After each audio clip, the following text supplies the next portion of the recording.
Hey guys, DB right here, and today welcome back to a new dose of What If-ery, and this time I'm going to be doing a what if that was suggested to me by my good friend Brian. Thank you, Brian. And this actually did take a bit of thought on my part, because this one was quite a doozy to sort of make work. But anyway, I'll give it a shot. That is, what if Frieza became immortal on Namek? Now, this story actually begins in the Namek saga, right where, just after Vegeta has had his first fight with Zarbon, and he's trying to find Vegeta on Frieza's orders in order to try to squeeze information out of the Prince of All Saiyans. Meanwhile, you remember that little yellow alien guy from the anime? He finds the village that Vegeta destroys and kills the only Namekian who saw what Vegeta did with the Dragon Ball. Well, that doesn't happen this time. He does find the village, but rather than just have him go down there, kill a Namekian, killing the only witness, he actually decides to fly back and report this straight away to Lord Frieza. And Frieza actually very impressed with this guy. Now, this is what I'm talking about. Now, this is a good soldier. Someone who actually doesn't exceed his authority. Zarbon could learn a thing or two from you. And Frieza leaves with that particular minion and decides to investigate this village himself, and they find the Namekian. They find the Namekian trying to crawl his way to the lake and retrieve the Dragon Ball that Vegeta stole. Frieza actually remembering something Namekian from the first village he raided said about that even if he does manage to grab all 7 Dragon Balls, he won't be able to use the wish. Because, you know, you need the password to unlock them. So, Frieza actually uses a bit of that really awesome manipulation that he does. You know what he's really good at? And he actually convinces this Namek that he is on their side, that, oh yes, that filthy monkey, yes, he's been causing the universe all kinds of trouble. I've been here trying to collect the Dragon Balls so I can stop him and save your people. And, this actually, the Namekian actually buys this. He actually believes, oh, you're here to help? Oh, bless you. Bless you. The Saiyan throw it into that lake over there. And Frieza's minion dives down and sure enough retrieves the Dragon Ball. Frieza and his minion actually fly off with the Namekian and put him in a healing chamber, you know, in order to heal him so he can later unlock the Dragon Balls for him. And meanwhile, Zarbon had captured Vegeta, and they did the whole recovering and healing thing, and Vegeta, pretty much everything from that point goes on per normal, with Vegeta eventually stealing the Dragon Balls from under Frieza's nose, killing Zarbon, and the whole Ginyu Force shows up, and Vegeta and Gohan and Krillin having to work together just in order to try and survive. And of course that means Captain Ginyu gives Frieza back the Dragon Balls, and Frieza uses the wish. Frieza, with the help of this Namekian that he's spared, only for now, has summoned Porunga, and Frieza asks for his immortality. What? I thought you were here to save us. Oh, you silly little tree slug. I lied. And he puts a death beam through the Namekian. Frieza just destroys the dragon. He destroys the dragon pretty much in the same fashion that Piccolo does in Dragon Ball. You know how King Piccolo destroys the Eternal Dragon? Frieza just does the same thing, does away with the dragon. Can't have anyone else getting what they want. And well, since then, Frieza's still having his scouter. He can sense that the Ginyu Force, I mean, aside from Captain Ginyu, has pretty much been wiped out by Goku and friends, because Goku still arrives on Namek, and yeah, that whole thing went down as per normal.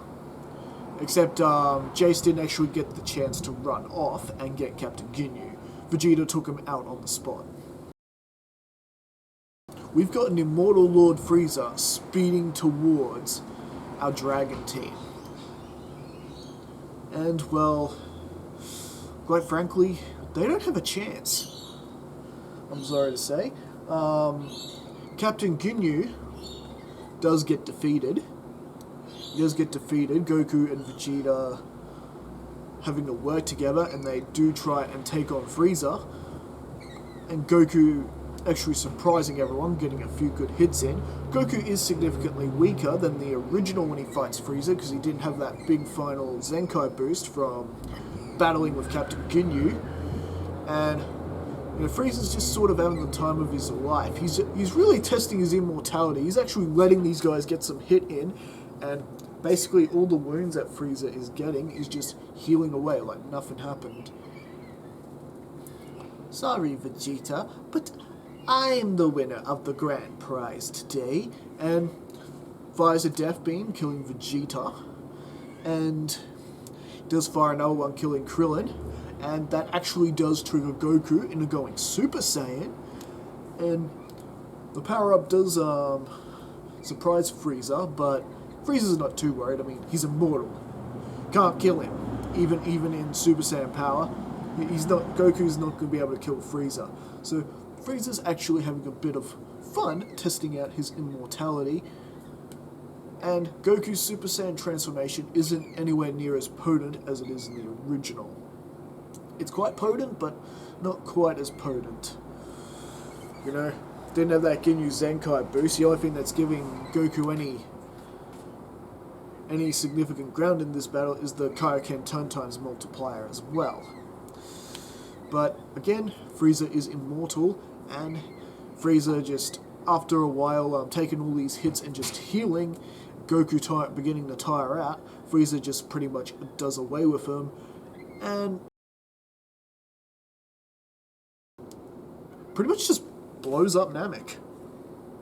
Why not? He did say he was going to after he got what he wanted, so yeah, he basically just took out Namek. It's on his ship, and then just blows up the planet, so basically goodbye Guru, goodbye Dende, goodbye Bulma, anyone else who's on the planet who may be alive, gone. Poof. And this is really a huge difference, really huge difference in the story, because now no one has Dragon Balls. There's no Dragon Balls on Earth because the Earthlings didn't get to their wish. Piccolo's still in the other dimension. Not good. To being immortal,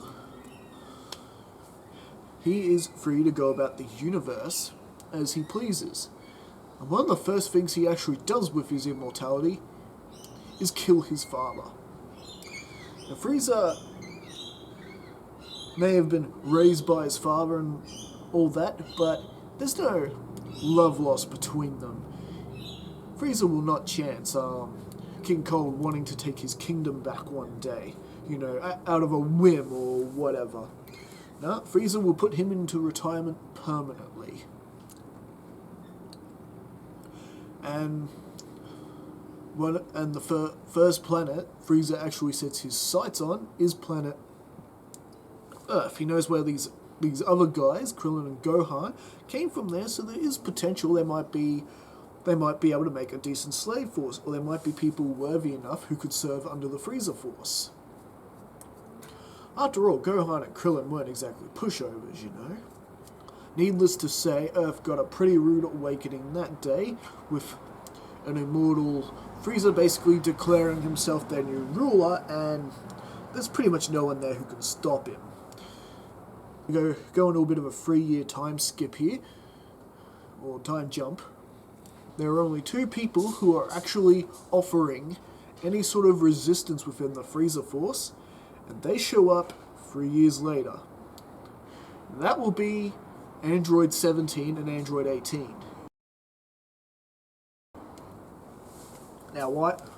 But DB Rai, why is this exactly? 17 and 18 are good guys, not without Goku to guide them and whatnot.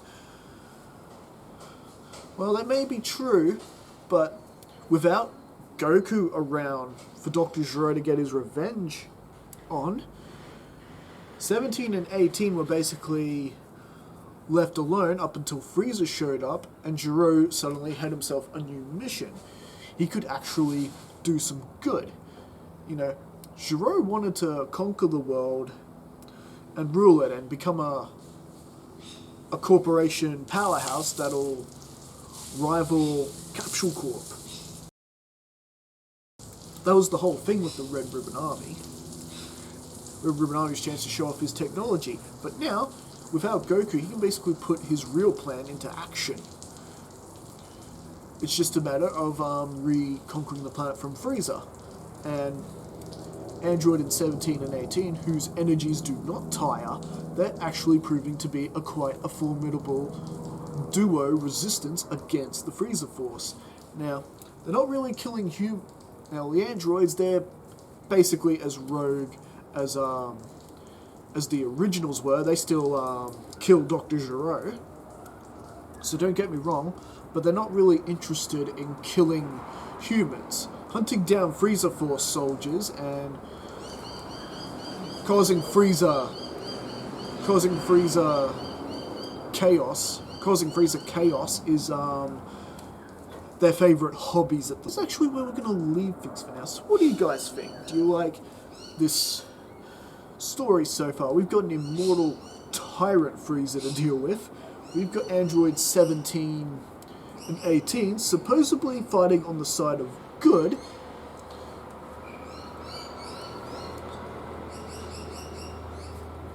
You know, and there's actually a chance that Dr. Gero's creations could actually do some good in this timeline. It'll be interesting to see what happens when Cell comes into the picture, hey? Anyway, so let me know in the let me know in the comments. Don't forget to like and subscribe. This is DB Rai, signing off.